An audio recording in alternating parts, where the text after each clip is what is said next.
Neste vídeo, nós iremos refutar mais uma vez o que se conhece como ortodoxia. Vou mostrar que a Igreja Ortodoxa não é a verdadeira igreja estabelecida por nosso Senhor Jesus Cristo. Mesmo que os ortodoxos possuam muitos elementos da verdade, eles rejeitam a verdade do Filioque que está contida na Escritura e na tradição. Isso significa que eles carecem da plenitude da revelação divina. Agora, o Filioque é a crença de que o Espírito Santo eternamente se origina ou procede do Pai e do Filho. Isso significa que o Pai e o Filho eternamente comunicam a essência e a existência divinas ao Espírito Santo. Os ortodoxos orientais rejeitam essa visão e ensinam que o Espírito Santo recebe essência e existência apenas do Pai. O argumento é o seguinte: Jesus Cristo estabeleceu uma única igreja verdadeira. A única igreja verdadeira possui o poder infalível de ensinar e guardar a fé cristã. Se uma igreja que afirma ser a única igreja verdadeira ensinou autoritativamente uma heresia ou anatematizou um ensinamento verdadeiro, então essa igreja não pode ser a única igreja verdadeira. O Filioque é um ensinamento verdadeiro contido na revelação divina. As igrejas ortodoxas anatematizou o Filioque e o rejeitou de forma autoritativa. Portanto, a igreja oriental não pode ser a única igreja verdadeira. De acordo com os ortodoxos, nenhuma dessas premissas é contestada, exceto a premissa 4, que afirma que o Filioque é um ensinamento verdadeiro. Eles concordam que Jesus estabeleceu uma única igreja verdadeira, como se vê na profissão do Credo Niceno, onde dizem: "Creio em uma só igreja, santa, católica e apostólica." E isso também é ensinado em Mateus 16, 18, 19, onde Cristo edifica sua igreja. Os ortodoxos concordam que a verdadeira igreja tem o poder de vincular infalivelmente os ensinamentos, como se vê em Mateus 16, 18, 19 e Mateus 18, 18, onde tudo o que os apóstolos ligarem na terra será ligado no céu. Também segue logicamente que, se a igreja vinculasse autoritativamente os fiéis a uma heresia, ela não seria a verdadeira igreja com a plenitude da verdade. Além disso, sabemos que a Igreja Ortodoxa anatematizou o Filioque com base no Concílio de Blachernae, em 1285, que afirma: "Pois não há outra hipótese na Trindade, senão o Pai, do qual derivam a existência e a essência do Filho consubstancial e do Espírito Santo." O Filioque afirma que a essência e a existência do Espírito Santo vem do Pai e do Filho, enquanto o Concílio de Blachernae anatematiza essa visão. Além disso, o Catecismo Autoritativo de Pedro Mogila afirma que o Espírito Santo procede somente do Pai. Na encíclica dos Patriarcas Orientais, lemos: "A nova doutrina de que o Espírito Santo procede do Pai e do Filho é contrária à memorável declaração de Nosso Senhor, enfaticamente feita a respeito disso, que ele procede do Pai, e contrária à confissão universal da Igreja Católica, conforme testemunhada pelos 7 concílios ecumênicos, que declaram que procede do Pai."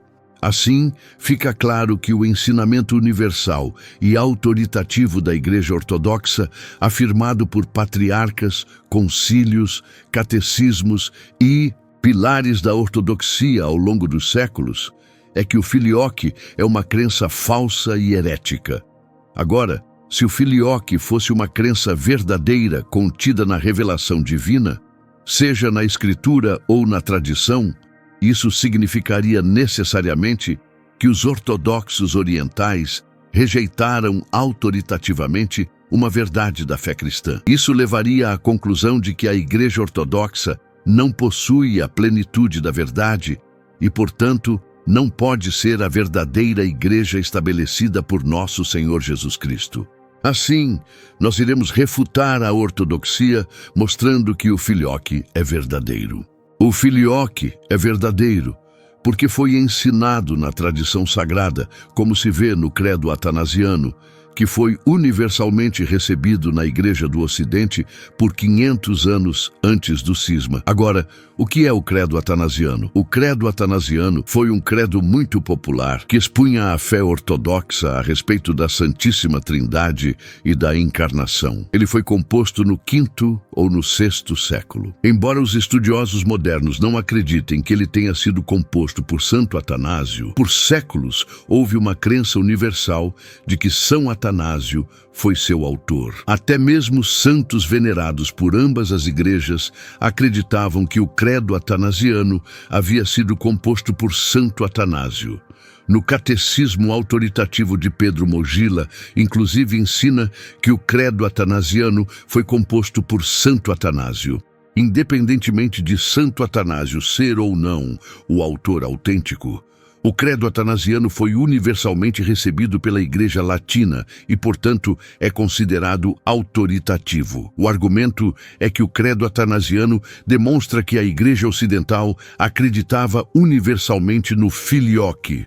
Sabemos disso porque o credo atanasiano ensina o filioque hipostático, e ele foi usado no ofício divino, na formação sacerdotal, em sermões e na catequese em vários países por séculos antes do cisma entre católicos e ortodoxos.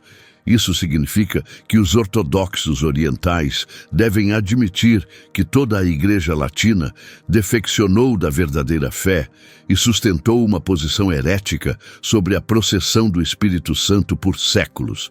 Tudo isso enquanto permanecia em comunhão com eles. Essa é uma posição completamente insustentável e minaria a indefectibilidade da Igreja. Portanto, a única posição sustentável é que o filioque faz parte do depósito da fé, como o credo atanasiano ensina. Assim, isso provaria a premissa 4, que o filioque é um ensinamento cristão verdadeiro. Portanto, somos levados à conclusão de que não se deve adotar a posição ortodoxa oriental sobre o filioque.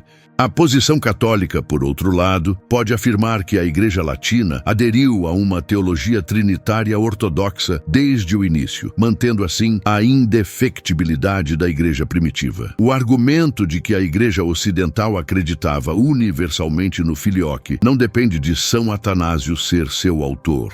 Porque, independentemente da autoria, o credo atanasiano ensinava definitivamente isso, e a Igreja Ocidental o recebeu universalmente e o sustentou como ortodoxia. Além disso, o argumento não é que o credo atanasiano foi usado em um concílio ecumênico. Embora ele não tenha sido um credo ensinado em um concílio ecumênico, ele foi universalmente recebido na Igreja Latina e, portanto, é válido. Ele não era apenas um credo local. Pelo contrário, foi sustentado unanimemente pela Igreja Latina ao longo dos séculos e mantido em alta estima, semelhante à do credo niceno. Primeiro, demonstraremos que o credo atanasiano ensinou o filioque hipostático, e depois mostraremos que o credo atanasiano foi aceito pela Igreja Latina. Antes de demonstrarmos que o credo atanasiano ensina o filioque, devemos discutir brevemente 4 tipos de processão, pois quando falamos do filioque,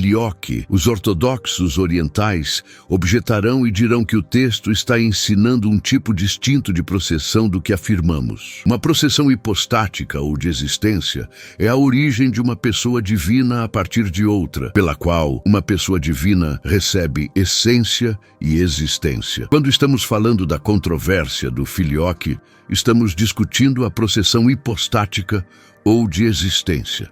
Os ortodoxos negam que a processão de existência do Espírito seja do Pai e do Filho, enquanto os católicos afirmam isso. Agora, a processão econômica é o envio de uma pessoa divina à criação no tempo e no espaço.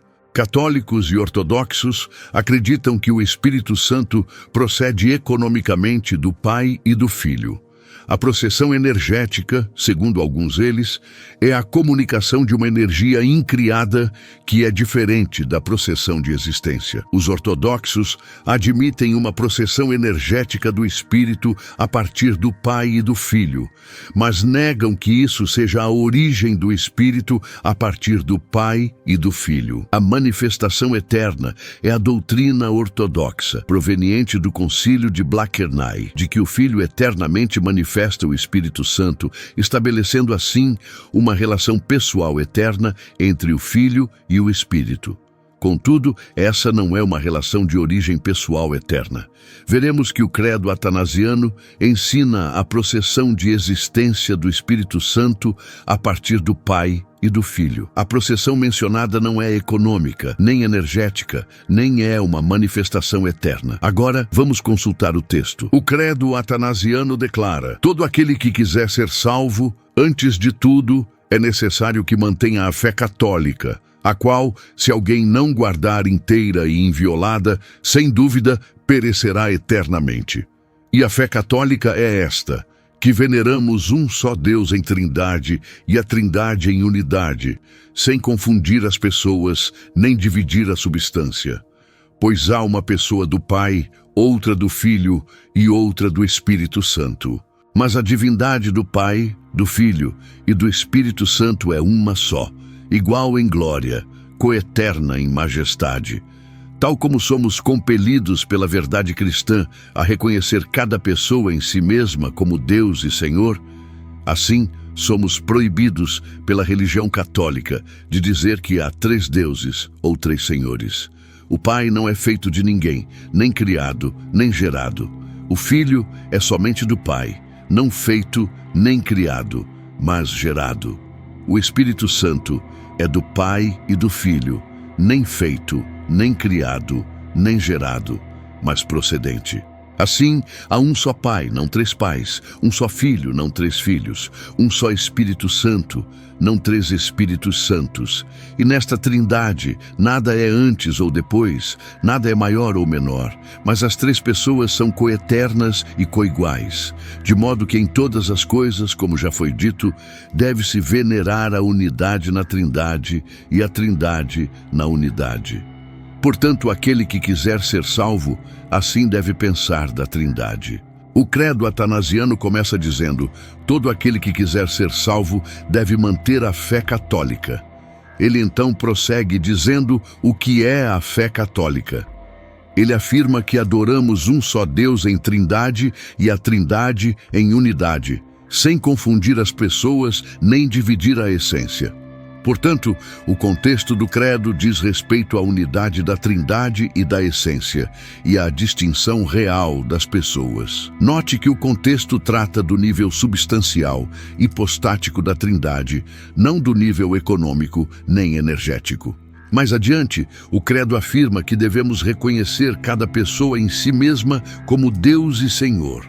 Assim, o contexto do que vem a seguir será sobre reconhecer a realidade pessoal das pessoas divinas e aquilo que as torna Deus, isto é, sua origem hipostática e a posse ou comunicação da divindade. Ele continua: o Pai não é feito de ninguém, nem criado, nem gerado. Ora, não ser feito nem criado se refere à origem pessoal, e o mesmo vale para não ser gerado. Portanto, o contexto é sobre origem hipostática, e o credo afirma que o Pai não tem origem hipostática. Isso não está falando de envio no tempo e no espaço, nem está falando de uma comunicação de energia, nem está falando de alguma manifestação eterna distinta da origem. Pelo contrário, todos os termos mencionados se referem à origem pessoal ou existência hipostática. Em seguida ele diz: o Filho é somente do Pai, não feito nem criado, mas gerado. Observe que, mais uma vez, não ser feito nem criado se refere à origem pessoal, não a uma processão energética. O credo afirma que a origem hipostática do Filho é que ele é gerado somente do Pai. Novamente, isso não está falando de envio no tempo e no espaço, nem de comunicação de energia, nem de alguma manifestação eterna distinta da origem. Agora, quanto ao Espírito Santo, ele diz: o Espírito Santo é do Pai e do Filho, nem feito, nem criado, nem gerado, mas procedente. Se o contexto das duas afirmações anteriores era sobre origem hipostática, então a que isso se refere? Ora, não ser feito, nem criado, nem gerado. Todas essas negações se referem ao que a origem pessoal do Espírito Santo Não é. Portanto, todas as negações dizem respeito à origem hipostática. Além disso, gerar refere-se ao ato divino pelo qual o Filho recebe essência e existência. Portanto, o Espírito ser do Pai e do Filho e proceder deles se refere à sua origem hipostática a partir de ambos, afirmando claramente o filioque de existência. É claro que isso não está falando de envio no tempo e no espaço, nem está falando de uma comunicação de energia, nem está falando de uma manifestação eterna distinta da origem. Pois se fosse, a questão da origem do Espírito Santo permaneceria sem resposta, o que era precisamente o contexto desta parte do credo. Em seguida ele diz: assim, há um só Pai, não três pais, um só Filho, não três filhos, um só Espírito Santo, não três Espíritos Santos. Isso confirma que os versos anteriores estavam tratando das propriedades individualizantes das pessoas divinas, que dizem respeito às processões de existência. Aqueles ortodoxos orientais que afirmam que isso se refere à processão econômica ou energética falham em dar sentido ao contexto. O mesmo pode ser dito daqueles que afirmam que a processão do Espírito Santo do Pai e do Filho se refere à manifestação eterna. Pois aqueles que afirmam isso são obrigados a dizer que o credo atanasiano menciona a origem hipostática do Pai e do Filho, ou a ausência dela. Mas quando se trata do Espírito Santo, sua origem hipostática não é mencionada em nenhum lugar do credo, mesmo que o contexto seja sobre a distinção real das pessoas divinas, suas propriedades hipostáticas distintivas e sua origem divina. Isso é completamente absurdo e não faz o menor sentido. Mas é isso que muitos apologistas ortodoxos são intelectualmente obrigados a sustentar para evitar a conclusão necessária do filioque. Lembre-se de que o credo atanasiano afirma explicitamente que esta é a fé católica e que deve ser acreditada para a salvação quando diz: a qual, se alguém não guardar inteira e inviolada, sem dúvida, perecerá eternamente. O que isso significa para os ortodoxos orientais que não afirmam e rejeitam ativamente o filioque? Agora que vimos que o credo atanasiano ensinou definitivamente o filioque hipostático, mostraremos que o credo atanasiano foi universalmente recebido pela Igreja Latina, tornando-se assim autoritativo. Vamos começar com São Cesário. São Cesário foi arcebispo de Arles. Ele viveu aproximadamente de 468 a 542 d.C. Foi um pregador popular, combateu a heresia do semi-pelagianismo e contribuiu para a reforma monástica. Ele é venerado tanto por católicos quanto por ortodoxos. No Sermão 3, ele cita o credo atanasiano. Ele diz, cito: todo aquele que quiser ser salvo, irmãos, acima de tudo, deve conhecer e aderir à fé católica. Se alguém não a guardar inteira e intacta, sem dúvida, perecerá para sempre. Além disso, esta é a fé católica que nós pregamos e acreditamos. O Pai não foi feito, nem criado, nem gerado por ninguém. O Filho foi gerado somente pelo Pai, não feito nem criado. O Espírito Santo não foi feito, nem criado, nem gerado, mas procede do Pai e do Filho. Aqui temos um padre da Igreja na França, antes de 543 d.C., citando o credo atanasiano como padrão de ortodoxia e concordando que a doutrina do filioque é necessária para a salvação. Agora vamos continuar. São Venâncio Fortunato viveu de 530 a 609. Ele foi um dos poetas mais proeminentes de sua época. Ele é venerado por católicos e ortodoxos. São Venâncio escreveu comentários sobre o Pai Nosso, sobre o credo dos apóstolos e sobre o credo atanasiano, mostrando que ele via o credo atanasiano com grande autoridade e alta estima, semelhante à do credo dado a nós pelos próprios apóstolos. Na exposição da fé católica, ele comenta o credo atanasiano dizendo, cito: não se confundem, portanto, as pessoas, pois são três pessoas no total: o que gera, o que é gerado e o que procede. O Pai é aquele que gera, que gerou o Filho. O Filho é aquele que é gerado, a quem o Pai gerou. O Espírito Santo é aquele que procede, porque procede do Pai e do Filho. Em seu comentário sobre o credo atanasiano, ele ensina o filioque hipostático, pois o contexto é claramente sobre as propriedades hipostáticas das pessoas. E o credo está falando da processão de existência, como demonstrado anteriormente. Aqui temos mais um uso do filioque no credo atanasiano vindo da França. O Quarto Concílio de Toledo foi realizado em 633 d.C., provavelmente sob São Isidoro de Sevilha, um santo venerado por católicos e ortodoxos. Este foi um concílio local com mais de 60 bispos que afirmaram o filioque usando frases do credo atanasiano. O credo do Quarto Concílio de Toledo afirma: visto que estamos reunidos em um concílio geral, o primeiro pronunciamento de nossa voz deve ser sobre Deus, para que após nossa confissão de fé, os assuntos subsequentes sejam estabelecidos, por assim dizer, sobre uma base firmíssima. Proclamando a unidade na divindade, nem confundimos as pessoas, nem dividimos a substância. Declaramos que o Pai não foi feito por ninguém, nem gerado. Afirmamos que o Filho não foi feito pelo Pai, mas gerado. Confessamos que o Espírito Santo não foi criado nem gerado, mas procede do Pai e do Filho. Esta é a fé da Igreja Católica. Esta confissão nós preservamos e mantemos firmemente, e quem aguardar com máxima firmeza terá a salvação eterna. Isso mostra que o filioque era professado no que hoje é a Espanha, no início do século VII, mostrando que o credo se espalhou por vários países.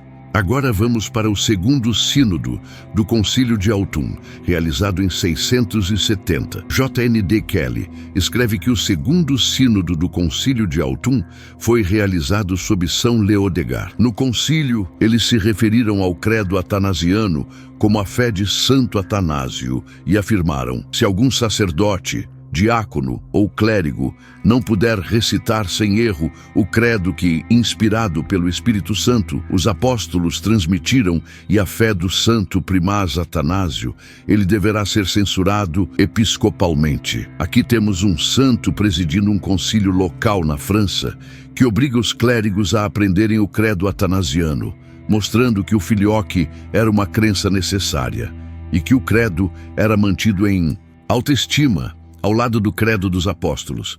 Além disso, o credo atanasiano era usado para ordenação, educação do clero e catequese dos leigos. Houve até mesmo um bispo eleito que usou o credo atanasiano para provar sua fidelidade à fé católica antes da ordenação sagrada, mostrando que o filioque era considerado um ensinamento ortodoxo. No livro de Kelly, The Athanasian Creed, lemos: um exemplo típico é uma ordenança atribuída a Carlos Magno, que decretou: estas são as coisas que todos os homens da Igreja são ordenados a aprender. Primeiro, a fé católica de Santo Atanásio. Os outros itens incluíam o credo dos apóstolos, o Pai Nosso, a ordem da missa, etc. No livro de Waterland, A Critical History of the Athanasian Creed, vemos: Regino, abade de Prum, na Alemanha, e autor dos séculos 9 e 10, menciona artigos de investigação de 760 que afirmam que o clero deve ter o credo atanasiano memorizado de cor.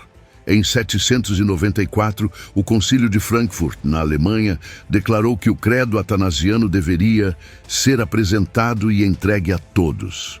Por volta de 852, São Hincmar, arcebispo de Reims, disse: ordena aos seus presbíteros que aprendam o tratado de fé, começando com todo aquele que quiser ser salvo, que o decorem, que compreendam seu significado e que sejam capazes de explicá-lo em palavras comuns, isto é, suponho, na língua vulgar. São Ansgário, que viveu de 801 a 865, conhecido como o Apóstolo do Norte, também ordenou que seu clero memorizasse o credo atanasiano.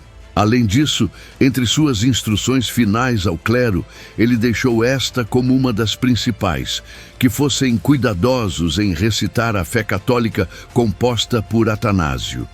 Isso é relatado por Rimberto, o autor de sua vida e seu sucessor, na mesma sé, que também havia sido monge de Corbie. Assim, temos aqui dois testemunhos consideráveis em um só. Portanto, vemos que o credo atanasiano também era usado pelo clero na Alemanha. Por volta de 871, Hucbertus, sucessor do bispo Riculfo de Soissons, afirma que o credo atanasiano foi recebido com grande veneração pela Igreja Católica como de uso costumeiro e venerável nela. Finalmente, por volta de 955, Ratérius, bispo de Verona, na Itália, instruiu seu clero a aprender o credo atanasiano. Assim, vemos o credo atanasiano sendo absorvido pela Igreja na Alemanha e na Itália também. Agora, o credo atanasiano também foi usado em debates sobre o filioque contra os gregos. Em 809, Teodolfo, bispo de Orleans, escreveu um tratado sobre o Espírito Santo, no qual ele provou a processão a partir do Pai e do Filho, usando o credo atanasiano. Nesse mesmo ano, os monges latinos do Monte das Oliveiras escreveram uma defesa do filioque, apelando ao mesmo credo. Em 868, Enéas, bispo de Paris, usou o credo atanasiano em uma apologética a favor do filioque. O credo atanasiano também foi usado no ofício divino. Em 820, Hato, bispo de Basileia, na França, escreveu um livro de constituições para a regulamentação do clero de sua diocese. A quarta regra era que eles deveriam saber de cor a fé de Atanásio e recitá-la na prima, isto é, às 7 horas da manhã, todos os domingos. Mais uma vez, vemos que o credo atanasiano estava sendo usado para a formação sacerdotal e que ele era até mesmo utilizado na oração litúrgica. Dado o alto status da liturgia tanto na Igreja Católica quanto na Igreja Ortodoxa Oriental, o uso litúrgico do filioque no Ocidente Latino mostra definitivamente a ortodoxia dessa crença. São Abão de Fleury viveu de 945 a 1004. Em uma carta por volta de 997, ele escreve: "Pensei que fosse apropriado, em primeiro lugar, falar sobre a fé, que ouvi ser cantada de várias maneiras em coros alternados, tanto na França quanto na Igreja da Inglaterra. Pois alguns, creio eu, dizem na forma atanasiana: o Espírito Santo é do Pai e do Filho, nem feito nem criado, mas procedente. Os quais, ao omitirem nem gerado, pensam que estão mais conformes à Epístola Sinodal de Gregório, na qual está escrito que o Espírito Santo não é nem não gerado nem gerado, mas procedente." Agora, observe que São Abão de Fleury afirma que o credo atanasiano era cantado liturgicamente tanto na França quanto na Inglaterra, incluindo a parte que diz que o Espírito Santo procede do Pai e do Filho. Isso mostra que o filioque era a fé da Igreja, na França e na Inglaterra. São Abão os corrige apenas em um ponto. Eles omitem a parte do credo que diz nem gerado ao se referirem ao Espírito Santo. Note que ele não os corrige pela fórmula do filioque, demonstrando que ele acredita que ela é ortodoxa e que ele próprio a afirma. Portanto, São Abão não tem nenhum problema com o filioque sendo cantado liturgicamente. Ele apenas os corrige por deixarem de fora a parte que diz que o Espírito Santo não é gerado. Esse evento mostra que um santo e 2 países inteiros afirmavam o filioque hipostático, como ensinado no credo atanasiano. São Bruno de Würzburg é um santo católico. Em um comentário sobre a fé de Atanásio, versículo 21, encontrado na Patrologia Latina, volume 142, coluna 565b, ele afirma: "O Espírito Santo tem sua própria propriedade, porque não é o Pai nem o Filho, mas o Espírito que procede do Pai e do Filho. Ouve-se que ele é de ambos, do Filho de um, do Pai de nenhum, e assim suas propriedades são claramente mostradas." São Bruno, um bispo alemão do início do século XI, cita o credo atanasiano a respeito da origem hipostática das pessoas, como já demonstramos. Um bispo da Alemanha, usando o credo atanasiano antes do cisma, mostra quão amplamente o credo havia se espalhado por todo o Ocidente naquela época. Vemos que o credo atanasiano ensina inegavelmente o filioque hipostático. e que ele se espalhou por toda a Igreja Latina em vários países: França, Alemanha, Espanha, Itália, Inglaterra e mais. Temos vários santos sustentando o credo com o filioque. Vemos que ele foi usado para a formação do clero, para a catequese dos leigos e até mesmo usado liturgicamente no ofício divino em vários países no Ocidente Latino. Claramente, isso mostra que o filioque se espalhou por toda a Igreja Latina antes do cisma. Isso corresponde perfeitamente ao que o renomado estudioso ortodoxo Dr. Edward Ciesielski admite. No final do século VI, o filioque alcançou um nível de aceitação no Ocidente que beirava a unanimidade. Agora, vamos responder a uma objeção. A objeção é a seguinte: a versão grega do credo atanasiano não inclui o filioque. Portanto, o filioque é uma interpolação posterior no credo atanasiano. Os ortodoxos que adotam essa visão dirão que o versículo 23 do credo deveria dizer: o Espírito Santo é do Pai, não feito, nem criado, nem gerado, mas procedente. Assim, eles omitem a cláusula "e do Filho". Logo, supostamente, o credo atanasiano não ensinaria o filioque. Agora, há 4 grandes problemas com essa objeção. Problema número 1. O credo atanasiano é originalmente uma obra latina, não grega, de acordo com a erudição moderna. Portanto, devemos observar o que os documentos latinos originais incluem, já que a cópia grega se baseia na latina. Problema número 2. Segundo John Kelly, todos os manuscritos mais antigos do credo atanasiano contêm unanimemente o filioque, o que mostra que essa objeção vai completamente contra todas as evidências objetivas. São Cesário de Arles, citando-o nos anos 500, tem o filioque. O Quarto Concílio de Toledo, nos anos 600, baseado no credo atanasiano, o contém. O comentário de São Venâncio Fortunato contém a parte do filioque. Outros usos latinos mencionados acima o incluem. Observe que a introdução do credo atanasiano na língua grega não ocorreu até séculos depois. Problema número 3. A evidência interna no próprio credo de que a parte do filioque é autêntica. O contexto da frase, imediatamente anterior à processão do Espírito Santo, indica que o filioque sempre esteve ali. Os versículos 22 e 23 do credo atanasiano dizem o seguinte: o Filho é do Pai somente, não feito nem criado, mas gerado. O Espírito Santo é do Pai e do Filho, não feito nem criado nem gerado, mas procedente. A afirmação de que o Filho é do Pai somente é contrastada com a processão do Espírito Santo, indicando claramente que o filioque sempre esteve presente. A razão pela qual a linha anterior diz que o Filho é do Pai somente é porque na linha seguinte temos o Espírito Santo procedendo de ambos. Assim, a linha anterior é contrastada com a seguinte, indicando sua distinção hipostática. Pela estrutura dos versículos, sabemos que a parte do filioque estava originalmente presente. Problema número 4. Mesmo que a parte do filioque fosse uma interpolação, o que todas as evidências contradizem, isso não anula o fato de que toda a Igreja Latina recitou o credo atanasiano com o filioque por séculos. Isso demonstra que esse é o ensinamento da Igreja Latina, e que o filioque está contido na tradição sagrada. Ou seja, os ortodoxos devem admitir que toda a Igreja Latina apostatou da verdadeira fé e sustentou uma posição herética sobre a processão do Espírito Santo por séculos.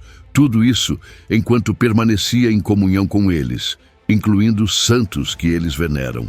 Essa é uma posição completamente insustentável e minaria a indefectibilidade da Igreja. Portanto, o filioque deve ser um ensinamento verdadeiro da fé católica.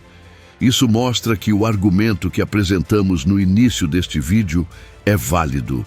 Nós dissemos: Jesus Cristo estabeleceu uma única igreja verdadeira. A única igreja verdadeira possui o poder infalível de ensinar e guardar a fé cristã. Se uma igreja que afirma ser a única igreja verdadeira ensinou autoritativamente uma heresia ou anatematizou um ensinamento verdadeiro, então essa igreja não pode ser a única igreja verdadeira. O filioque é um ensinamento verdadeiro contido na revelação divina. A Igreja Ortodoxa anatematizou o filioque e o rejeitou autoritativamente.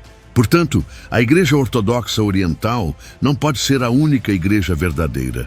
Conclusão: a Igreja Ortodoxa não é a verdadeira igreja estabelecida por nosso Senhor Jesus Cristo. Lembre-se de que toda a Igreja Latina afirmou que todo aquele que quiser ser salvo, antes de tudo, é necessário que mantenha a fé católica, a qual, se alguém não guardar inteira e inviolada, sem dúvida perecerá eternamente. Portanto, se você quer ser salvo, você deve confessar o filioque e rejeitar a igreja cismática. Lembre-se de que o Concílio Vaticano II ensina que, portanto, aqueles que, sabendo que a Igreja Católica foi estabelecida por Deus por meio de Jesus Cristo como necessária, recusassem entrar nela ou nela permanecer, não poderiam ser salvos. Portanto, você deve se tornar católico. Obrigado por assistir este vídeo até o final. E não esqueça de compartilhar a aquele seu conhecido ou até amigo que se afastou ou está pensando em se afastar da Santa Igreja Católica devido às atuais crises e ir pela estética da Igreja grega. Confira o link na descrição e leia diversos artigos a respeito dos ortodoxos.